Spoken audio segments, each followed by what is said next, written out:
Hello, everybody. This is Pascal from Neutrality Studies, and today I would like to Hola a make todos, soy Pascal de Estudios de Neutralidad y hoy me gustaría hacer un breve video para guiarlos a través de dos textos que creo se complementan bastante bien. Estos textos deberían ayudarnos a entender algo sobre la mentalidad de las personas que están dirigiendo la guerra en Ucrania y hacia dónde nos está llevando toda esta situación. Uno de los problemas básicos que tenemos, por supuesto, es el constante bombardeo de mentiras y el asalto de un tipo horrible de fantasía que hemos visto durante toda la guerra. Sin embargo, hay formas de intentar discernir lo que realmente está sucediendo y extraer algo de verdad de cosas que son puramente ideológicas. Entonces, me gustaría analizar lo que los dos bandos quisieran que sus respectivas audiencias creyeran. Esta es una técnica que fue utilizada por académicos occidentales para analizar la Unión Soviética. La Unión Soviética era notoria por su opacidad. Era muy difícil entender lo que realmente estaba pasando en el Politburó. Para entender el proceso político dentro de Moscú desde el exterior, los académicos observaban a Pravda y otras publicaciones oficiales de medios. Intentaban inferir en qué podemos creer a partir de lo que se imprimía. El razonamiento era que cualquier cosa que se imprimiera y se considerara permisible para imprimir podría revelar algo sobre el estado del proceso político en la Unión Soviética. the state of the political process in the Soviet Union. Now, today we are at exactly that point in the West. Hoy en día, estamos en un punto en Occidente donde necesitamos entender la dinámica de poder entre las élites y las estructuras que han surgido.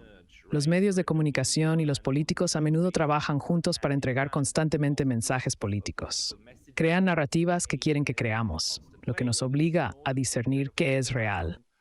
Todavía estoy suscrito a medios como The New York Times porque es importante saber qué quieren que pensemos estas personas para poder analizar la situación adecuadamente. Un medio que sigo, aunque con decepción, es Foreign Affairs. Recibo actualizaciones semanales de ellos. Foreign Affairs fue una vez una revista prestigiosa y solía creer que era genial, aunque quizás necesite reevaluar esa opinión. Es una revista muy antigua, que existe desde hace 100 años, y ha publicado algunos de los artículos más impactantes en relaciones internacionales. Por ejemplo, tomen Las fuentes de la conducta soviética, de George Kennan, también conocido como su famoso telegrama largo, que fue publicado en Foreign Affairs. Este escrito influyó significativamente en la política exterior de Estados Unidos hacia la Unión Soviética durante décadas. Representa el tipo de análisis de calidad que hizo notable a la revista. For decades to come, and it's good analysis. George Kennan is a good analysis. George Kennan was also against George Kennan era un analista perspicaz. También estaba en contra de la ampliación de la OTAN porque entendía exactamente lo que esto le haría a Rusia. Pero esa es otra historia. Por ejemplo, había artículos como el del príncipe Norodom Sihanouk de Camboya, quien era el rey de Camboya en ese momento. Argumentaba que Camboya necesitaba permanecer neutral para evitar la guerra en Vietnam. Este artículo era de 1958. Aunque Camboya no siguió ese camino, el mensaje es claro, ¿verdad? Esta revista ha publicado históricamente documentos y artículos muy importantes de líderes de pensamiento y formuladores de políticas reales, y continúa haciéndolo hoy en día. Por ejemplo, el Zeitenwende de Olaf Scholz se publicó aquí. Este medio es una plataforma para el pensamiento de la gran estrategia de Estúmimos y Occidente. Es un canal principal para definir políticas. Entonces, cuando los funcionarios publican algo aquí, vale la pena tomar nota. El 14 de diciembre de este año, publicaron un texto de Dmytro Kuleba titulado «Hay un camino hacia la victoria en Ucrania. Las ilusiones y peligros de las voces derrotistas en Occidente». Este artículo también merece atención porque Dmytro Kuleba es el ministro de Asuntos Exteriores de Ucrania. Es otro ejemplo de un discurso de alto nivel y de grandes apuestas. Dmytro Kuleba ha estado involucrado en el proceso político de Ucrania durante algún tiempo, lo cual es evidente por su lista de publicaciones en Foreign Affairs.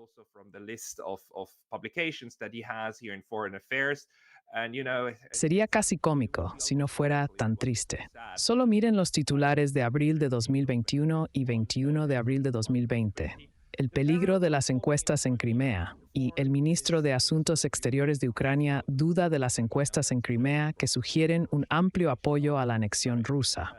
¿No querías creer lo que decían las encuestas rusas? Está bien, pero luego se hace más difícil ignorar. El 2 de agosto de 2021, medio año antes de que comenzara la guerra, había un titular que decía: Ucrania es parte de Occidente. Luego, el 11 de diciembre de 2021, 2 meses antes de que comenzara la guerra, el titular leía: no vendan a Ucrania, que era un llamado de ayuda de Occidente. El 17 de junio, después de que comenzara la guerra, había un artículo titulado ¿Cómo ganará Ucrania? Eso no envejeció bien, ¿verdad? Y el 25 de abril de 2023, a principios de este año, estaba ¿Por qué la OTAN debe admitir a Ucrania?, que tampoco envejeció bien. Hoy se habla de un camino hacia la victoria para Ucrania. No necesitamos leer el artículo para simplemente tomar la palabra del señor Kuleva, pero sí necesitamos leerlo para entender lo que él desea que fuera la realidad. Hay un giro muy interesante hacia el final, de hecho, 2 giros, que necesitan ser contrastados con lo que está sucediendo. Comencemos con el artículo. Comienza con la llegada de otro invierno de guerra y señala que las voces escépticas sobre las perspectivas del país están creciendo. Estas no son voces en reuniones diplomáticas o sesiones de planificación militar, sino más bien en informes de noticias y comentarios de expertos. Él está diciendo que en los consejos de planificación militar no hay duda de que Ucrania puede ganar. Pero la percepción pública, como sabemos, actualmente muestra dudas sobre Ucrania, incluso en los medios de comunicación principales. El señor Kuleva, el ministro de Exteriores, está escribiendo en contra de esta duda. Argumenta que el pesimismo, respaldado por argumentos supuestamente pragmáticos, tiene claras implicaciones estratégicas que son tanto peligrosas como erróneas. Cualquiera que diga que Ucrania no está yendo bien en este momento y que probablemente va a perder la guerra está siendo peligroso y erróneo. El señor Kuleva luego explica por qué este es el caso. Reconoce que la reciente contraofensiva de Ucrania no logró la liberación rápida de tierras ocupadas. Este hecho ha sido innegable durante 5 meses. El señor Kuleva lo describe como un contratiempo temporal, sugiriendo que la victoria está llegando, solo que aún no. El artículo menciona que las expectativas estaban exageradas, pero argumenta que el pesimismo no está justificado. Sería un error permitir que el derrotismo moldee nuestras decisiones políticas. En cambio, los responsables de la formulación de políticas en Washington y otras capitales deberían concentrarse en el panorama general y mantener el rumbo. El panorama general es la liberación de cada milla cuadrada de territorio.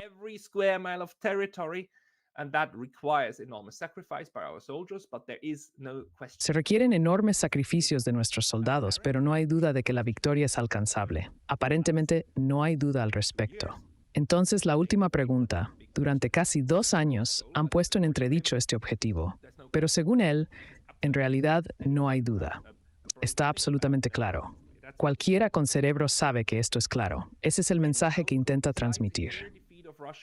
Cualquier resultado que no sea una derrota clara de Rusia en Ucrania tendría implicaciones preocupantes, no solo para mi país. Causaría un desorden global que finalmente amenazaría a Estados Unidos y sus aliados también. Estamos familiarizados con este discurso, ¿verdad? Ucrania no solo se está defendiendo a sí misma, sino también a la democracia. Si Ucrania pierde, la democracia pierde. Y luego Rusia invadirá todo, hasta España, y probablemente luego irá a Estados Unidos. Todo se convertirá en una dictadura. Ucrania es el único cortafuegos que se interpone entre la perdición autocrática absoluta y la democracia. La misma Ucrania, que canceló sus elecciones de 2023, que encarcela a líderes de la oposición. De esa democracia estamos hablando. La estrategia de victoria en guerras de esta escala se lucha en etapas, dice el ministro de Exteriores, y en unas etapas más exitosas que otras. Así que, actualmente, no estamos viendo normal. Estamos viendo simplemente una etapa menos exitosa. Y por supuesto, sabes lo que va a venir, ¿verdad? Nos dirá que la ofensiva de Kharkov fue fantástica, ¿verdad? Aunque nuestros objetivos no se alcanzarán de la noche a la mañana, el apoyo internacional continuo a Ucrania asegurará con el tiempo que las contraofensivas locales logren resultados tangibles en el frente. Estos esfuerzos destruirán gradualmente las fuerzas rusas y frustrarán los planes de Putin para prolongar la guerra. Esto ya no tiene nada que ver con ningún tipo de estrategia. Es pura fantasía. Y sabes, necesitamos hacer más de lo mismo y esperar que todo mejore. Lo que hemos estado haciendo durante los últimos 2 años no ha dado los resultados que queríamos. Entonces, si simplemente hacemos más de lo mismo, no podemos esperar que nos dé los resultados que queremos. Esto es exactamente lo que Einstein quiso decir cuando afirmó que la locura es hacer lo mismo una y otra vez y esperar resultados diferentes. Ahora nuestros objetivos seguirán siendo militarmente factibles siempre y cuando estén presentes 3 factores. Aquí vienen los 3 factores. Y esto es importante. Ayuda militar adecuada, incluyendo aviones y drones, o sea, armas más avanzadas. El rápido desarrollo de la capacidad industrial. Y un enfoque principista y realista ante la perspectiva de negociaciones con Rusia. Esas son las 3 cosas. Armas avanzadas, una industria en auge que tiene que surgir de la nada y un enfoque principista para las negociaciones. Tenía bastante esperanza cuando leí sobre un enfoque principista para las negociaciones, porque pensé que señalaba una apertura a negociar. Sin embargo, resulta que un enfoque principista, en este contexto, significa no negociar. El único resultado aceptable es la retirada completa de Rusia y que todo vuelva a ser como antes. Eso es lo que consideran un enfoque principista. Ucrania ha logrado resultados notables en los últimos meses, afirmando haber ganado la batalla por el Mar Negro. Debo decir que he leído eso antes y no entiendo a qué se refieren. Es desconcertante porque obviamente Rusia controla el Mar Negro. Si se refieren al hundimiento del Moskva, el buque de guerra ruso, como ganar la batalla por el Mar Negro, es engañoso. Rusia todavía controla el Mar Negro, así que creo que esta afirmación es simplemente inventada. Es una de esas cosas sin sentido que se siguen repitiendo en Occidente, como la afirmación de que Rusia atacó Georgia en 2008. Esta afirmación ha sido repetida, incluso por Olaf Scholz en esta misma revista. Sin embargo, hoy sabemos que los primeros disparos fueron hechos por los georgianos bajo Saakashvili. Esto es un hecho establecido. Pero parece que si sigues afirmando algo, se supone que debe perdurar. En el Frente Sur hemos logrado avances, asegurando recientemente una cabeza de puente en la orilla oriental del río Dnieper. El señor Kuleba, en su publicación del 14 de diciembre, presenta el establecimiento de una cabeza de puente en la orilla oriental del río Dnieper como un logro significativo. Volveré a este punto en breve, pero es importante recordarlo. A pesar de los considerables desafíos, las fuerzas ucranianas han recuperado más de la mitad del territorio que Rusia se apoderó desde febrero de 2022. Intenta perpetuar la narrativa de que el avance inicial de Rusia al comienzo de la guerra tenía la intención de intimidar a Ucrania para que firmara un acuerdo de neutralidad para evitar que se unieran a la OTAN. Cuando esta estrategia fracasó, y después de que el señor Boris Johnson y Occidente interrumpieran las negociaciones de paz, Rusia se retiró a posiciones más defensivas. Esta retirada se presenta como una gran victoria, atribuida a la fortaleza de Ucrania y la debilidad de Rusia, en lugar de un cambio estratégico por parte del ejército ruso. Reconozcamos su perspectiva por un momento. Se enorgullecen del hecho de que hace más de un año liberaron estos territorios. Sin embargo, esto no significa necesariamente que la contraofensiva actual haya fracasado. Simplemente aún no ha tenido éxito. Ahora, en cuanto a la falacia de las negociaciones, el señor Kuleba parece estar en contra de negociaciones realistas con los rusos. Parece preferir no tener negociaciones en absoluto. El problema no es solo que un alto al fuego ahora recompensaría la agresión rusa en lugar de terminar la guerra. Un alto al fuego simplemente pausaría los combates hasta que Rusia esté lista para hacer otro avance hacia el interior. Él se opone firmemente a cualquier negociación en este momento que conduzca a un cese de los combates. La realidad es que un alto al fuego negociado ni siquiera está sobre la mesa. Esto es interesante porque es cierto. Los rusos no han ofrecido hablar sobre un alto al fuego, aunque Putin ha dicho repetidamente que no está deteniendo las negociaciones por su parte. Él afirma que es Volodymyr Zelensky quien firmó un decreto que prohíbe a cualquier presidente de Ucrania, no solo a él mismo, negociar con Rusia. Pero es cierto que en este momento no hay negociaciones en curso. Y dado el modo en que la guerra está progresando, parece que Rusia está decidida a terminarla en sus propios términos, no a través del diálogo. Por lo tanto, diría que esta visión no es del todo incorrecta. Aquellos que creen que Rusia no atacará a un país de la OTAN después de proclamar éxito en Ucrania deberían recordar lo inimaginable que parecía una invasión a gran escala de Ucrania hace apenas 2 años. Luego volvemos a la táctica del miedo, sugiriendo que Rusia invadirá la totalidad de Europa y la OTAN si no es detenida por Ucrania. Él argumenta que cualquiera que diga que deberíamos hablar con los rusos es delirante. Apoyar a Ucrania no es solo una cuestión de caridad. Necesita enfatizar que nuestro apoyo ha sido gestionado de la manera más transparente y responsable. Los inspectores estadounidenses de la ayuda militar a Ucrania no han encontrado evidencia de despilfarro, fraude o abusos significativos. Esto es muy gracioso. Es absolutamente risible, porque sabemos que todos esos 100,000 millones o más de 100,000 millones de dólares de ayuda estadounidense, creo que fue Rand Paul quien intentó introducir medidas de rendición de cuentas, ¿verdad?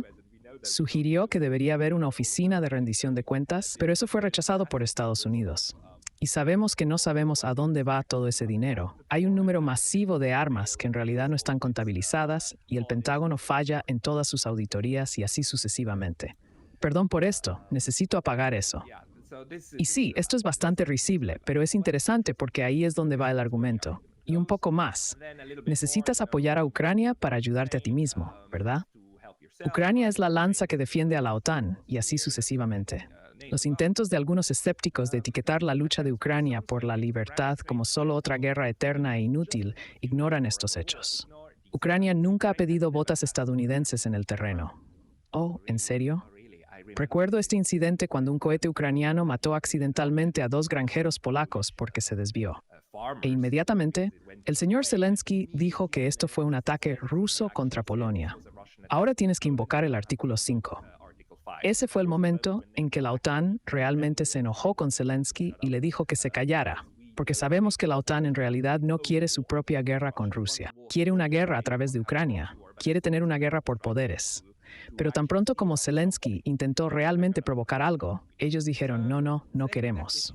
Así que decir que no pidieron botas de la OTAN en el terreno es como decir, está bien, intentaste todo lo que pudiste, pero no conseguiste botas de la OTAN en el terreno. Si se permite que la democracia caiga en Ucrania, los adversarios de Estados Unidos percibirán debilidad y entenderán que la agresión da resultados. Ya hemos hablado de esto, ¿verdad? Y luego, un poco más, ¿qué es? Escuchar a los ucranianos. Oh, sí. Este párrafo entero trata simplemente de cómo los ucranianos tienen razón sobre los rusos y cómo nadie más puede realmente entender las intenciones de los rusos. Así que, por favor, apoyen a los ucranianos y denles lo que piden. Aliados en guerra. Ahora, estos son los 2 últimos párrafos y son bastante interesantes. Leámoslos. Al final del mes pasado asistí a una reunión ministerial de la OTAN en Bruselas. Lo que más me llamó la atención fue la disparidad entre el ambiente dentro de la Cámara y el ambiente fuera de ella.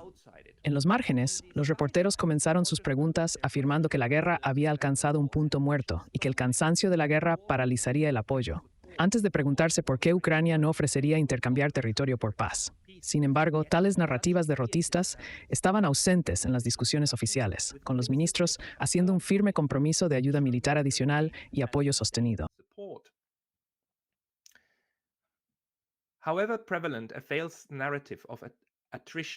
Por muy prevalente que se vuelva un relato fallido de desgaste, no deberíamos permitir que dicte la formulación de políticas y nuestra estrategia compartida, llevándonos por un curso desastroso.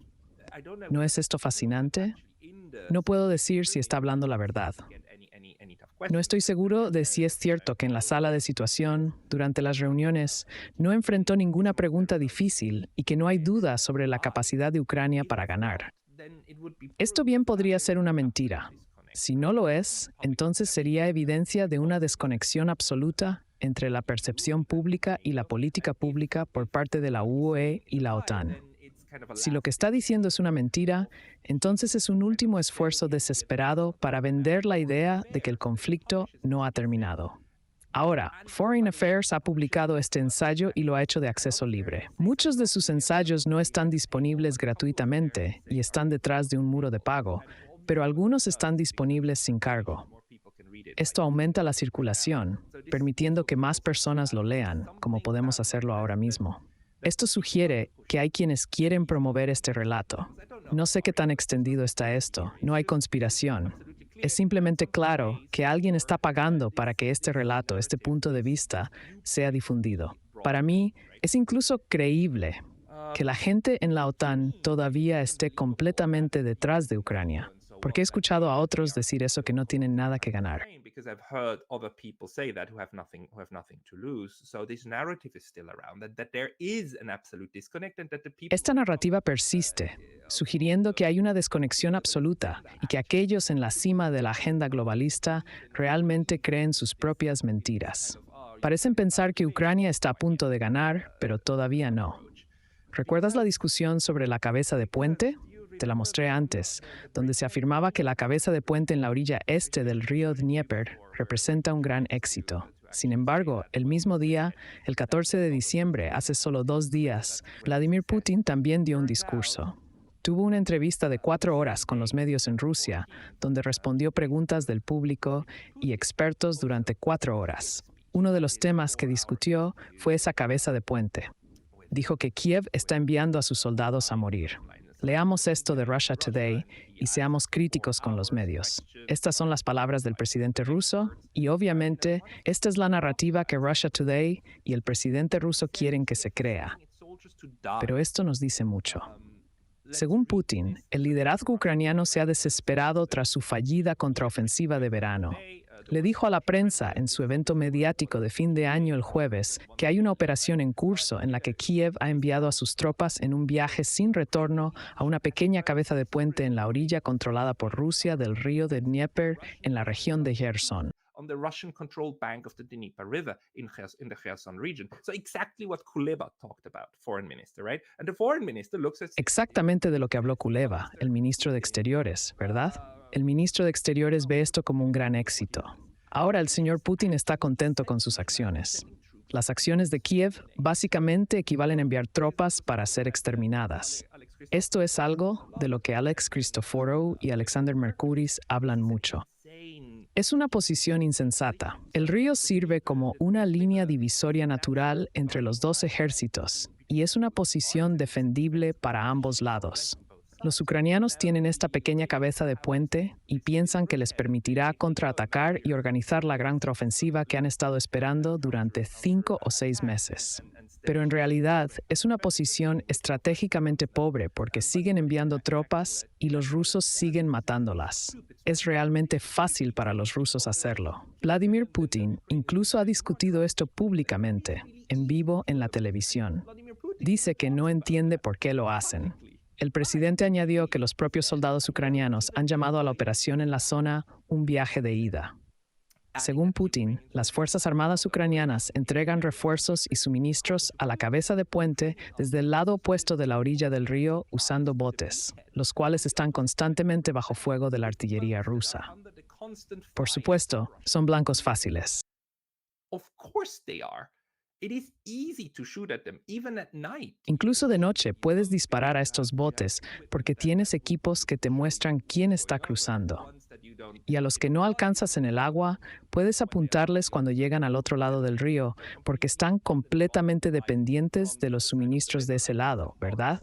Esta es una posición terrible.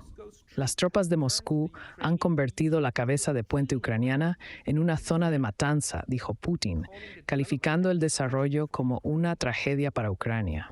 Por supuesto, porque Putin entiende lo terrible que es y que estos soldados tienen muy pocas posibilidades de sobrevivir. Estas son esencialmente misiones suicidas y por horrible que sea, el señor Putin piensa que esto es trágico. Por supuesto, él podría...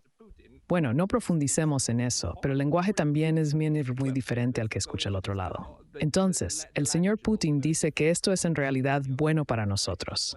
Mira esto aquí abajo. Anteriormente, los medios de comunicación ucranianos afirmaron que los rusos no podían expulsar a los ucranianos de la zona. Según Putin, Moscú ni siquiera quiere hacerlo. Lo diré claramente, y eso es lo que dijo en la televisión. Es ventajoso para nosotros que las Fuerzas Armadas ucranianas simplemente estén lanzando a su personal allí sin pensar, dijo. Añadió que le dijo al jefe del Estado Mayor General ruso, Valery Gerasimov, que no lanzara ningún intento importante de recuperar el territorio perdido en la zona. in the area. I mean, this is pretty fantastic, right? So we have these two. Quiero decir, esto es bastante fantástico, ¿verdad? Tenemos estas dos declaraciones de líderes. Una es de Kuleva, quien intenta vender esto como una victoria, y obviamente la ve como tal, ¿verdad? Intenta retratarlo de esa manera. Luego está Vladimir Putin, quien en televisión en vivo dice, esto es bueno para nosotros, sigan enviándolos, nosotros seguimos aniquilándolos. Y eso es exactamente lo que está sucediendo ahora. Podría ser que Putin esté mintiendo, ¿verdad? Tal vez estén perdiendo y solo están tratando de compensar ese hecho. Piensa en la situación estratégica y considera que no estamos leyendo acerca de Ucrania utilizando la cabeza de puente para contrainvadir y recuperar territorio. En cambio, solo escuchamos sobre la cabeza de puente durante semanas y semanas.